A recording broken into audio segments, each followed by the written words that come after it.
I think it's also really important that photographers, and certainly now, are multi-genre. I think, I've had a conversation with someone in America when we were out there. I don't think I've been a full-time wedding photographer for 2 years. I think because there's been fewer weddings around and I've had more time to do stuff, and the portraits was a natural kind of transition or progression or evolution, whichever you want to call it. And it's been really good fun. I say I'm busier for the busiest February I've ever had. This is actually, see, this is a really interesting point. And we are going to cut into something very controversial that we're going to discuss as well. I know what's coming. Yeah. So this is like, stick with it, because there's something that will shock a lot of you watching and listening in a minute, but there are very good reasons for that.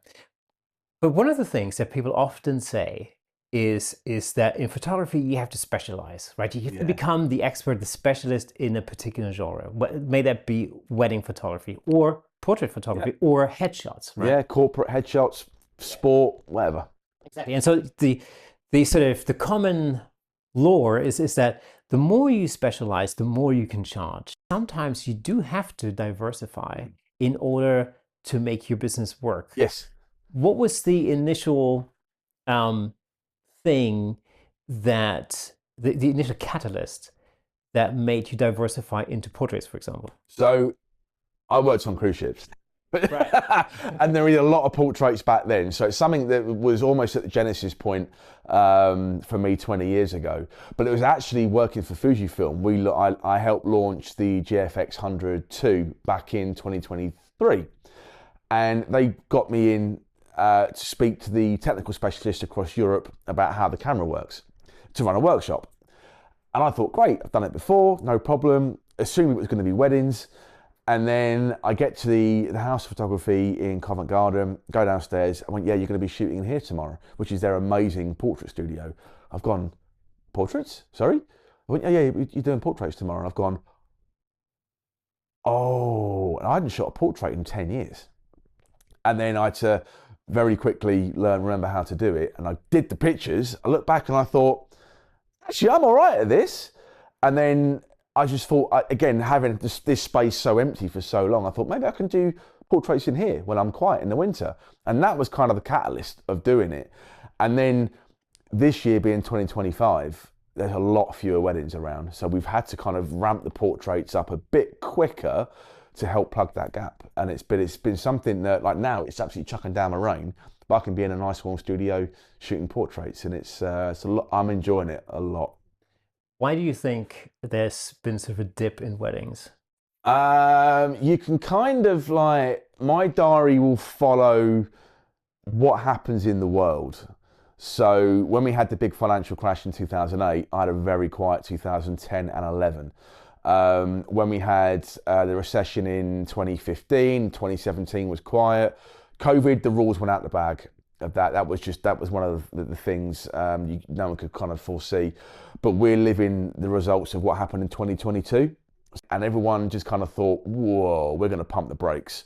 So people that were getting engaged in 2022 and booking weddings for 2025 haven't. So I'm busier next year, 26, than I am this year in 25.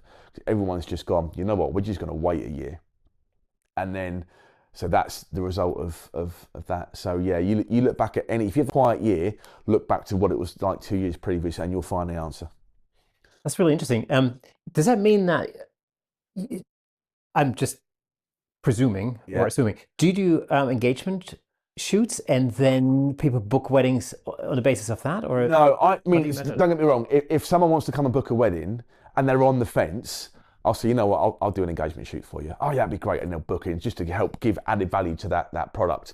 Wedding shows, I get a lot of work from wedding shows and venue referrals. They're by far the biggest form of customer base for me, because venues are normally number one. A bride and groom will get engaged, they'll do a wedding fair. We want to get married here. And it's that venue will say, well, if you get married here, we recommend these guys, and these guys. And that's where I come in, because you get a good relationship with the venue, do your marketing for you. It's you still have to market. I'm not saying don't market, but they're generally first point of contact. And then it goes down an order of perceived hierarchy in weddings, because I can only shoot one wedding a day. once I'm booked, so people would generally come to me second or third on that pecking order. Is there, because obviously, you know, with the advent of AI and the pressure on photographers in other genres, I mean, take headshots as an example. Is there a thing whereby a lot of photographers go like, well, you know, just doing headshots isn't doing it anymore. Maybe I should get into weddings.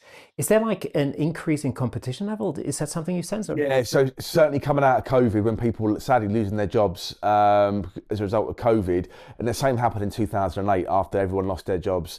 There, we saw a massive influx of new talent, new photographers coming into the market, and it did flood the industry for a long while. But everyone wants to be a quick success.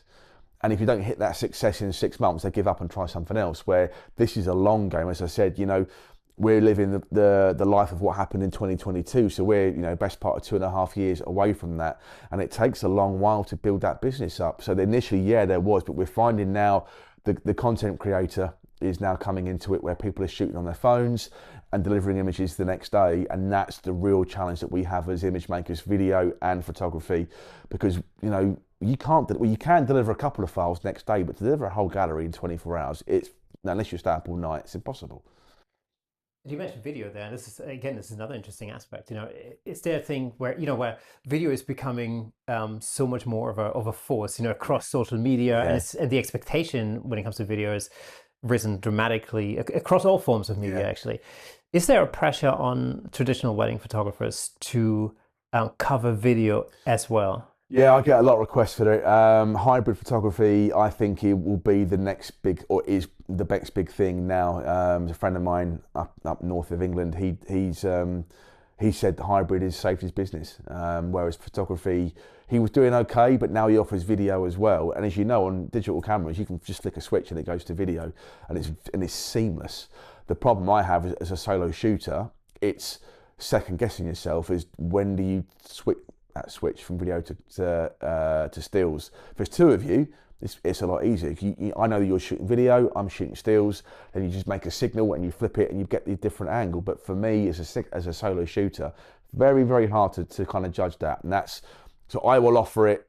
I will get a person in to shoot video for me under the brand, but I won't do it myself because I think I need to focus on one thing rather than two. Thank you so much for tuning in.